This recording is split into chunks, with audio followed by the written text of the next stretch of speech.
aw bisimila kura awado kun kibore keneka ina fantu nya fena tuko mina bakurbola alamsado november kalo kile mugan kile samba fla hani mugan nani anga jamuna nyama e marabulu kura sigi no nyama kera general abdullahi maigai dr shugal ku kala maiga ni ali marabulu nyama kore hali ni jamuna nyama wagani farali ma obla ngali chamana france fanga kula anka ngamu don ku kura ni kwenka abdullahi maiga benya foliki awi actually media to wala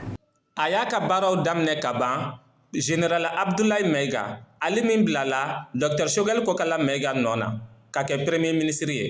dr shogel kokala maiga ali mi ni jamana france fanga nyamogo general asmi goita ya bo aka barala ni tegeno bla sebenye novembre kalo kile muga samba fla ani muga nani le président de la transition kakeni tegeno bla sebenye jamana france fanga nyama ni o general d'armée asmi goita ye dr shogel kokala maiga ga barawjo ani ma fa barake gouvernement konnala du gouvernement novembre kalo kile mugan kele samba fla ani mugan nani tuguni general asmi goita tegeno bla seben doke min konnana general abdullahi maiga sugandira ka ke premier ministre ye mais membre du kakeni bolno bla sebenye jamana france fanga nyama ni o general d'armée asmi goita ye general abdullahi maiga sugandi ka ke premier ministre vision abdullahi maiga san saba premier ministre yala dr shogel kokala maiga ale ni mali jamana france fanga nyemogo ka bara kuncela ni togoni na ka sabuke ay bole laba min ke CCB konnana mina ay jalekili chaman be jamana france fanga nyemogo ka bon ne hakili la shogel yere ya nyini ka ta parce que abe comme na segeneno parce que ne ka famia la itise ka ke mafe ka tla ka fon dife donc ko do be no luti tan nyoy et surtout que adama de ni kera mabay kuma be kuma na o chekay ma wala ka teme e kan et sega ke gouvernement na ka foko eni nyammo de bolo be nyomolo chunitle gele mana ke chugo ite bo ka anyira nyena o ti mabaka baray donc ni oké amba fo ma homme d'état toké mo ni be fanga nyini ka foko ibe na jamana mara ko do be ko do la i manka ye o kenakan donc aleta fo bay afo yoro manye afo wakati fana manye donc beba yira kafo ay la halia mun taka transition mo segere obe ayere ka degunde ko fo mali nga degungote ode ba yira kafo wakati muna boraka kuma info ma chama ya yira kafo ku degunonde kuma en nana la donc iba kafo ani jamana dew yere ma nyogonye tabolo en nana shogel ko kala meka ka geni asimi goita fe ay ngono chama lawili akanu baw yoro nga aga geni sababu ya bora tuguni jamana demunu bora marabolo tawla ni kaga geni lagini mais ale de ko katte fe ka barake nuye parce que aya yira ka fo kanu tse ka barake ale be ka fe mun lagini ute ka le jabi oh ni te ka jabi soit ebeta ou bien bebla kuma te flayo donc na le mata wajibi do abebla parce que aya yira ka fo obe ka la halia mun ke abenente alema ou bien kuma to de no fe oh no ma beima ko flado eti nyamai ne de tayinga duyi ne de be ka fo abeke ni chugoina ni eko ka tekete oh ibe taka duto ou bien dutigi be taka duto o fula kelendo donc je pense que o de la halia premier ministre ya koroyede e de be bla dokal yamaria kono o bi bla chila ibe chike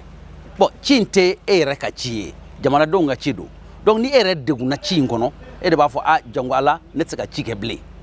non ne hagla kuma bode no fa donc ni akoko chi keli manda e ble ko la halia mo meno ko tika be alema donc o koro kafo aya nyinu ka fara wa ame wati mina general abdullahi maiga de sugandira ka ke mali premier ministre ye wa aka baraw bina ke shogel kun taraka bla mununa general asmi goita fe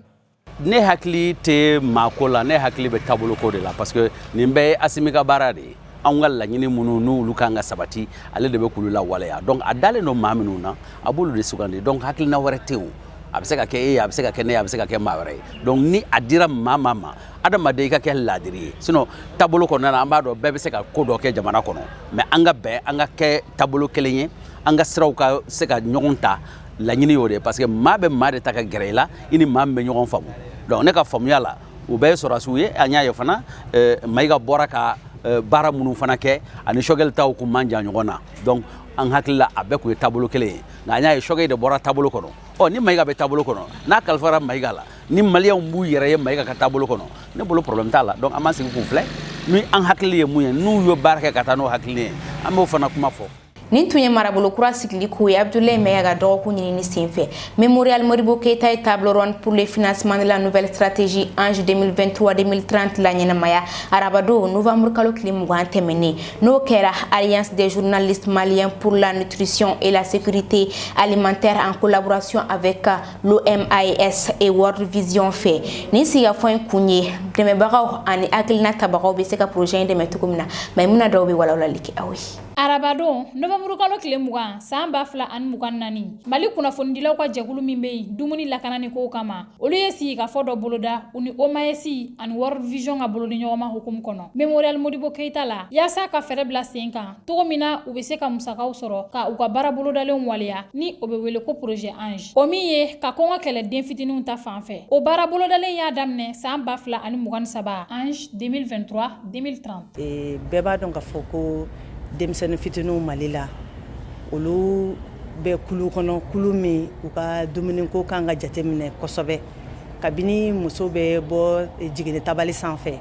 a kan ka sin dili daminɛ den ma sin gansan fo ka taa se den kalo 6 ma an y'a ye an ka jamana kan o ye problème ye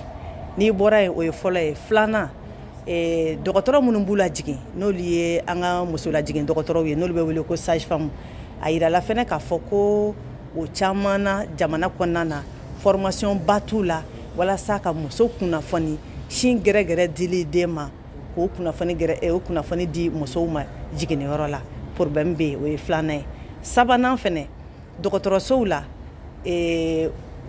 furaw kan ka sɔrɔ dɔgɔtɔrɔsow la dumuni dilancogo ɲuman o fɛnɛ moyen kan ka kɛ dɔgɔtɔrɔsow bolo walasa ni musow taara jiginni na walasa ni musow taara peseli la walasa ni musow taara vaccination na u ka kunnafoni sɔrɔ den min n'u bangera la a ka dumuni kan ka kɛ cogo di mais ne dɔgɔtɔrɔsow ta bi wari ko ma nɔgɔn ko dɔgɔtɔrɔsow ka to ka dumuniw san ka na dilancogo yira denbaw la dɔgɔtɔrɔso caman b'a daminɛ mais tagalen ɲɛfɛ u bɛ a jɔ ka d'a kan wari tɛ yen ka se ka musow kunnafoni denmisɛnnin fitininw den fitininw ka dumuni kan ka kɛ cogo min na o ye problème ba ye bon an ka kɛnɛya minisirisoba ale ka direction ba min bɛ yen n'an b'a fɔ o ma ko direction générale de la santé o fana ka bolofara dɔ bɛ yen nɔ o de ɲɛsinnen bɛ an ka jamana yɛrɛ kɔnɔ baloko ɲuman o bɛ lasɔrɔ cogo di a kɛra maakɔkɔrɔbaw ye o a kɛra denmisɛnnin fitininw ye o olu ɲɛsinnen b'o ma olu nana jateminɛ kɛ nin problème ninnu bɛɛ kelen-kelenna la ka fɛrɛ bila sen kan fɛrɛ min b'a to bi an ka jamana kɔnɔ baloko juguya ka ɲa denmisɛnninw fan fɛ o bɛ se ka dɔgɔya cogo min na. Ni baara in kolo gɛlɛma yɔrɔ dɔ ye ka se ka musakaw fara ɲɔgɔn kan walasa ka ni projet kofɔlen in na waleya. Cette formation a été l'occasion pour la sous-direction nutrition de partager avec les journalistes la nouvelle stratégie Ange, notamment les activités essentielles, les axes prioritaires et le coût de financement de cette stratégie. Et l'un des défis qui se pose à la mise en œuvre de cette nouvelle stratégie, c'est vraiment la question du financement de la stratégie. Donc au sortir de cet atelier, les journalistes se sont intéressés au dossier et nous, en tant que partenaires d'appui, nous avons décidé de les accompagner. Et afin qu'ils puissent aider au plaidoyer pour le financement de cette stratégie. Donc cette activité s'inscrit dans une dynamique de plaidoyer collaboratif pour soutenir la mise en œuvre de la stratégie afin d'aider le Mali à renforcer ses interventions dans l'amélioration de la situation nutritionnelle des enfants qui constituent l'avenir et le devenir de notre pays. Donc nous, en tant que World Vision, tout ce qui touche directement le nourrisson, le jeune enfant, nous concerne, d'où notre engagement à soutenir cette activité. J'ose déjà espérer que cet atelier serait un pas de plus pour aider le Mali dans sa politique et dans sa vision de lutte contre la malnutrition. Projet in bɛ tali kɛ bolofara 4 kan wa a bɛɛ nafa ka bon kosɛbɛ. An ka document stratégique do o document in a kɔnɔna na a yiralen bɛ k'a fɔ santé dama tɛ se ka baara kan kɛnɛya dama tɛ se ka a bɛɛ ta en compte o de y'a to an y'a tila kɛnɛya nin yɔrɔ b'a la an b'a fɔ an ka sɛnɛkɛlaw n'an ka a tɔgɔ baga gɛnnaw ni jɛgɛ mɔnnaw baga maralaw ni jɛgɛ mɔn olu bɛɛ niyɔrɔ b'a la an b'a fɔ yɔrɔ min ma fɛnɛ ko protection ni ala k'an kisi ni ko ye mɔgɔ sɔrɔ sisan minnu bɛna jɔ aw jigiyaw kɔrɔ lakanaw kɔnɔna na olu bɛɛ de b'a la an y'a fɔ ma éducation a se ka to fɛnɛ kɔ waribɔso yɛrɛ fɛnɛ min ye olu bɛɛ jɔyɔrɔ de bɛ santé fɛn an ka multisectoriel in kɔnɔ n'a bɛ fɔ mun ma vraiment la nouvelle stratégie donc an ye nin bɛɛ de ta ka fara kan o de y'a to bi an ye a yira jama na minnu tun bɛ salle kɔnɔ bi an ye axe 10 de bɔ a kɔnɔ o axe 10 a n'a musakaw bɛ ɲɔgɔn na donc santé kelen tɛ se ka dɛmɛ kɛ o de y'a to an ka alliance mɔgɔw u ye ci sama an ka dɛmɛ jamakulu ma pour que an bɛ se ka ɲɔgɔn dɛmɛ a dépense kɔrɔ cogo min. Sinji gɛrɛgɛrɛ dili den ma fɔ kalo 6 o ye balokojuguya kɛlɛli fɛɛrɛ fɔlɔ ye k'a sɔrɔ projet Ange ka laɲini ye de ka se ka balokojuguya kɛlɛ denmisɛnninw na kabini u wolodon fɔ u san 2 ni sigikafɔ in laban na u jɛra ka u tɛgɛnɔ bila u ka laɲini gafe la walasa a tɔ bɛ se ka sinsin cogo min na yaasa k'a yira maaw la k'a fɔ ko olu cɛsirilen don balokojuguya kɛlɛli kama Mali jamana kɔnɔ. Kabini wagati jan téléphone iPhone ye fɛn kanunen ye maaw fɛ Mali la kun caman b'a kanuni na wa maa caman b'a san I mago ɲɛna kama ka da a kanuni n'a da jɛliyali kan a feerebagaw bɛ ka yɛlɛda sɔrɔ a feereli la Nana Karija Kone tari munumunu ale Bamako la an ka jɛ an ka lega sɔrɔ olu lajɛ. Caméra ɲuman, photo cɛ ɲumannu ani téléphone cɛni o de ye kun ye minnu b'a to maa caman bɛ giri iPhone kan. Ni téléphone ninnu u bɛ minnu wele ko iPhone kabini a bɔko fɔlɔ san 2007 waati la fo sisan san o san u bɛ modèle kura de bɔ. Ni téléphone ninnu bɛ bɔ kɔkana de la ka caya kɛrɛnkɛrɛnnenya la Tasajoni, Canada ani Faransi wa a bɔ o bɔ u bɛ yɛlɛma kura don a la. O min bɛ na ni sama-samali ye ko téléphone ɲɔgɔn tɛ yen. iPhone de fanga ka bon ka tɛmɛ téléphone bɛɛ kan an bɛ don min na sisan surtout jeune nakaw fan fɛ bon ne bɛ se ka kuma ni n yɛrɛ ka hakilina min ye socialement iPhone ka di jeune caman ye parce que a bɛ notoriété dɔ di mɔgɔ ma par exemple an ka musolaka ninnu filɛ nin n'u tagara jama la k'a dɔn k'a fɔ ko iPhone b'u bolo 3 caméra b'u bolo a bɛ élégance dɔ d'u ma genre a b'u bila place dɔ la quoi o ye kelen a filanan ye min ye a caméra ka ɲi téléphone min don performance b'a la kosɛbɛ a bɛ mɔgɔ caman ka baara kɛ a bɛ adapté yɔrɔ caman na a réseau perdu man di et puis a qualité ka ɲi fɛnɛ quoi ne kɔni bolo de y'a to mɔgɔw b'a choisir kosɛbɛ bon iPhone bɛ ka wari min ladon bi na sugu in kɔnɔna la a ka ca parce que ne yɛrɛ ka téléphone feereta bɛɛ iPhone de n ye nafa camanba de sɔrɔ iPhone bon boutique min yɛrɛ filɛ nin ye hali n'a danna nin yɛrɛ dɔrɔn ma ne yɛrɛ personnellement a bɛ n dɛmɛ n ka ko caman na n tɛ gulon mɔgɔ la n bɛ se ka mɔgɔw dɛmɛ n'a wari ye fɛn caman quoi. Ni téléphone ninnu sɔngɔ bɛ se ka yɛlɛma ka kɛ n'u cogoya ye. Bon, n bɛ se k'a fɔ n'i kɔni y'a ye mɔgɔw bɛ girin fɛn min kan très généralement o girinna ka san 1 san 2 san 3 c'est que a ka ɲi dɛ i y'a faamu par rapport aux autres marque bɛɛ bɛ yen nɔ ka daminɛ iPhone fitininw na 6 7 8 fo 16 a bɛɛ bɛ yen prix ça dépend i bɛ min choisir 15 suguya ka ca quoi 15 simple bɛ yen Pro bɛ yen Pro Max bɛ yen a ma se an ka kuma donc n'i ye min ta o da bɛ f'i ye bon les prix ça varie de 30 000 à 1 million de 6 simple à 16 Pro Max 1 Tera voilà bon an ka client a bɛɛ b'a la cɛ fara muso kan a bɛɛ b'a la mais majorité o ye muso ye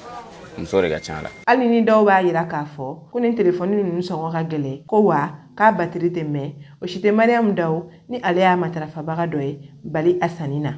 N nana an ka téléphone de trouver n bɛna XR de trouver 11 Pro la 50 000 bon iPhone ka di ne ye puis a image ka ɲi ni téléphone caman ye n bɛ se ka hali n'a forfait ka gɛlɛn déjà n ka application dɔw bɛ yen nɔ n bɛ se k'a sigi iPhone na n bɛ n ka baara k'a la ka ɲɛ a tɛ n sɛgɛn quoi. A bɛ nafa caman ɲɛ ne ye ka tɛmɛ téléphone wɛrɛ kan ni yɛrɛ y'a ɲuman sɔrɔ a t'i sɛgɛn quoi. Mɔgɔw b'a fɔ ko iPhone batterie ma ɲi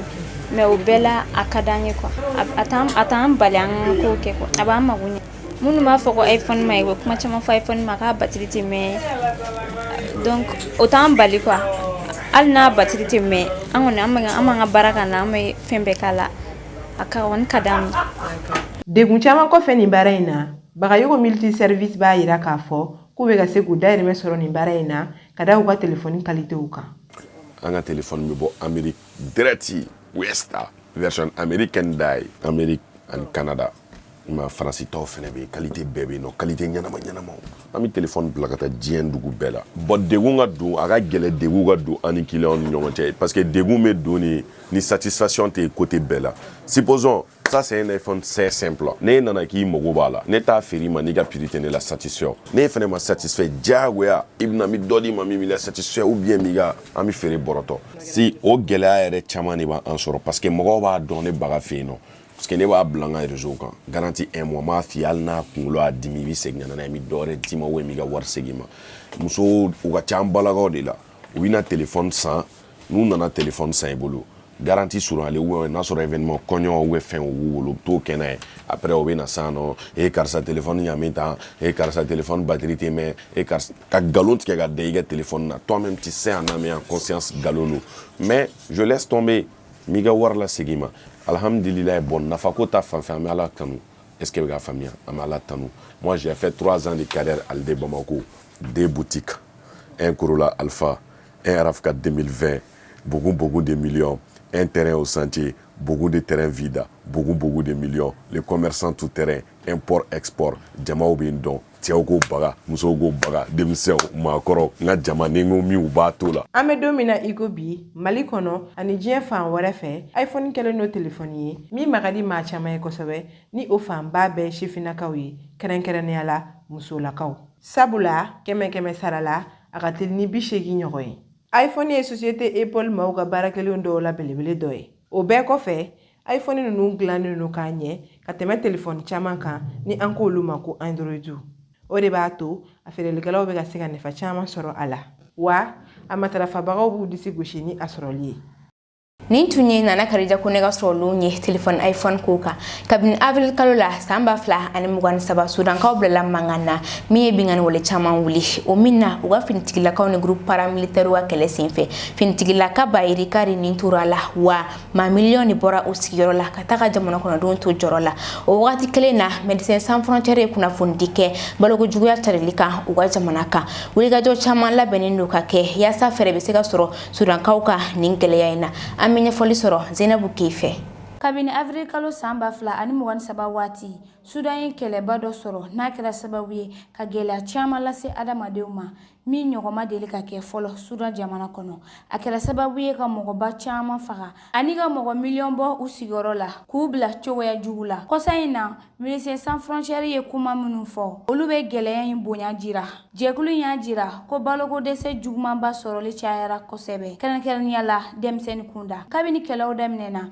Médecins Sans Frontières ye demseni babi sabanani ani keme wolonfla ani biduru ni kele nyogona de furake minu torola balogo dese fe o mi majira koko injuguyale do kosebe keneya minamunu kun chene do kaba ka konkelenye olube tiena kosebe sisa dogotoroso chama da tugulendo wa dow yere tiena nagara sababu furakelu ga gele kosebe sudan jamana kono dogotoroso jegulu munu be duguin kono olube gele ba kono uga furaw laben chokola ni gele mi me ka bonya sudan jamana kono Médecins Sans Frontières be ga wele bla jamana wero ma uga laje bake teliala wala sa ka feretige koina jekuli mba sinsi aka koni deme machaya o kololo be sega ke kojugu sudan jamana deuma wa mogo million chama magobe balola kata septembre kalola kase novembre kaloma samba fla ani mugannani oni ajira ko ma million woroni doni de degun soro ni kelenye o sababu wa balogo dese yera demsen million fla ani doni nila